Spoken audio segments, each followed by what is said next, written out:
Pwede ba mag-gym ang 14 years old idol? Pwede. Nag-start ako 13 push-ups, sit-ups, sa sopa lang, tsaka sa garahe, tsaka pull-ups sa garahe namin. Tsaka sa monkey bar, tsaka dips, yun. So, mas madaling yun kasi pwede ka mag-research, dahil lahat tayo may cellphone, pwede natin hanapin yung mga basta proper form, proper breathing, lahat na sobrang masama, lahat ng kulang masama. So, alamin mo yung bagay sa'yo, yung na-feel mo yung muscle na nag-work, pero nakakalakad ka, na-flex mo, hindi yung parang malalagating ka, sobra yun.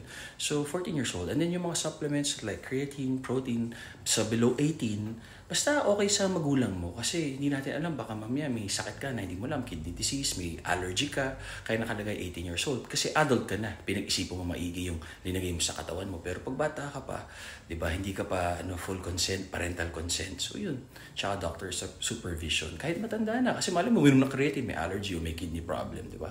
Di atin malalaman eh. So tama kayo, mali ako. I'm not your doctor, do what works for you. I hope nakatulong. Always pray and be a good person.